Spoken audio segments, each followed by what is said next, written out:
हुकूमत के नाजायज़ बच्चे पैदा तो कर दिए जाते हैं, ख्याल नहीं रखा जाता। अगर मेरे भाई ने भी करप्शन की है तो उसका जनाजा भी मुझ पर हराम हो। अगर कोई ऑफिसर करप्ट है तो उसका एहतसाब करें, आपको कवे मार के उन्हें टांगना पड़ेगा।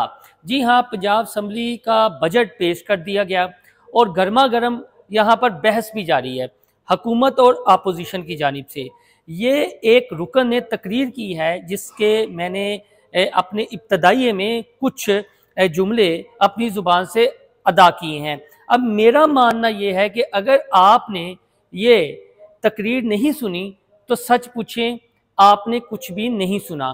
तो आप इस तकरीर को ज़रा पहले सुने, यानी ये वीडियो देखें, उसके बाद मैं बताऊंगा कि इस मोअज़्ज़िज़ रुकन का नाम क्या है, इस असम्बली से इनका क्या ताल्लुक़ है, इनके वालिद साहब कौन थे, इनके भाई कौन थे, और फिर आगे बात कैसे बढ़ी और स्पीकर पंजाब असम्बली ने क्या कहा। तो आप ये तकरीर पहले सुने। ये एक हेड था जो हमने यहाँ पे डिस्कस कर लिया सर। अब मुझे बताइए कि जो पुलिस के लिए आपने लगभग 30 अरब रुपया बिल्डिंग्स के हेड में रखा है सर, सबसे पहली गुजारिश उसमें यह है कि आपने नए थानों को और मॉडल थाने बनाने के लिए वो पैसे रखे।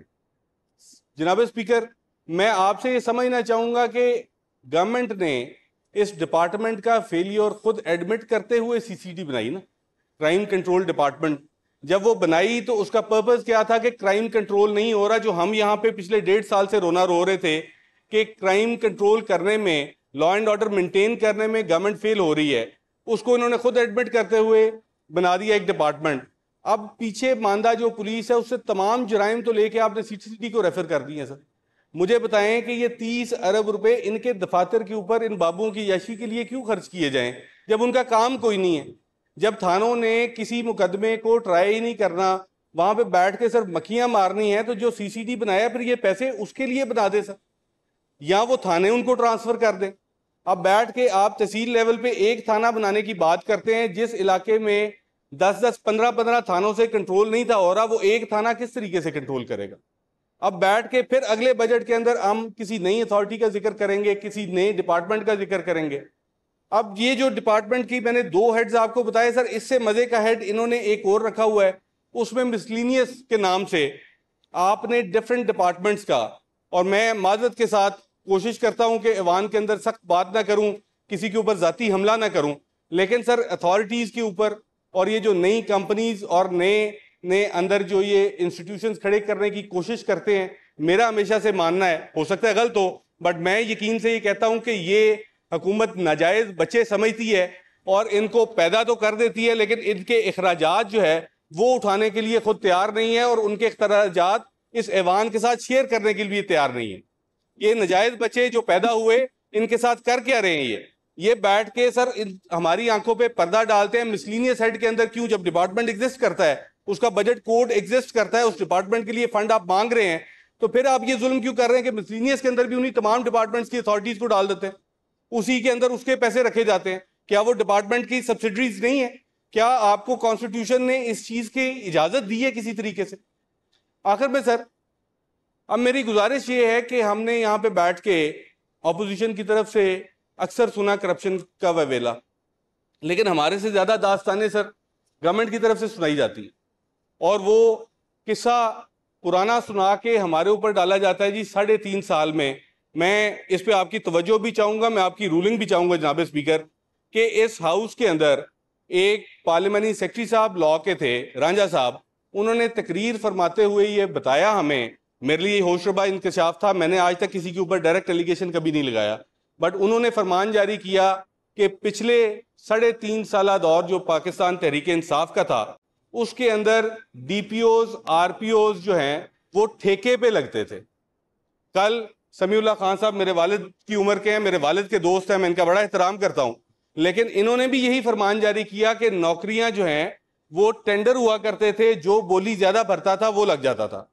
जनाबे स्पीकर, मुझे ये बताइए कि मुझे तो आज भी वही चेहरे उन्हीं दफ्तरों में बैठे हुए नजर आते हैं।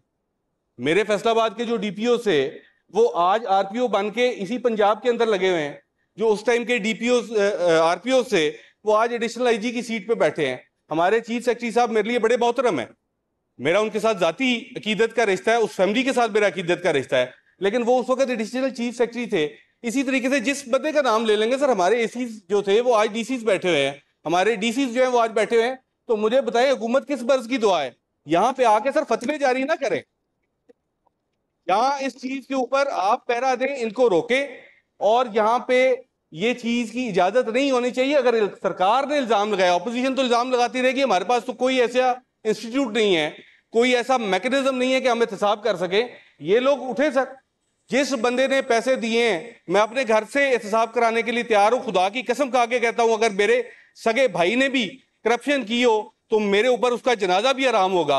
लेकिन ये लोग, आप भी कसम खाइए, ये बैठ के कह देना कि फलाना डीपीओ करप्ट था, सर उसको चलान कीजिए, उसको सजा दीजिए, उनको टांगिए। ये कवे मार के, काम मार के तो टंगने पैने ने, ताकि अगुआ काम ना हो सके।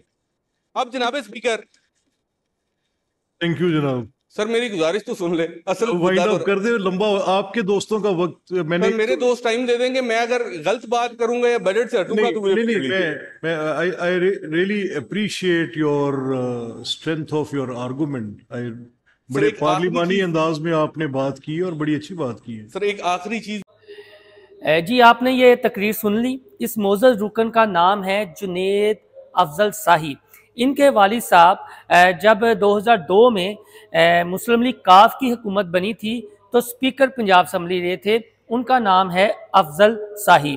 अब जुनैद अफजल शाही के एक बड़े भाई हैं जिनका नाम है अली अफजल शाही। वो पीटीआई के दौर में सूबाई वजीर थे, रुकने पंजाब असम्बली थे, अब रुकने कौमी असम्बली हैं। और जो उनके ससुर हैं वो लाहौर हाई कोर्ट के जज रहे हैं जिनका नाम जस्टिस अमीर हुसैन भट्टी है। ये तो अली शाही की बात हो गई, जुनैद अफजल शाही की बात हो गई, उनके वालिद की बात हो गई। और आपने तकरीर भी सुन ली, मलिक अहमद खान साहब ने अप्रिशिएट भी किया, और बतौर स्पीकर जो उनका कंडक्ट है मलिक अहमद खान का, उसकी जितनी तारीफ़ की जाए वो कम है कि वो हुकूमत और अपोजिशन को खुलकर बोलने का मौका देते हैं कि आप अपने अपने आर्गू दें। लेकिन जुनैद अफजल शाही ने जो बात की है ना, वो बात ये की है कि आप इस पर रूलिंग दें और आपने फैसला करना है।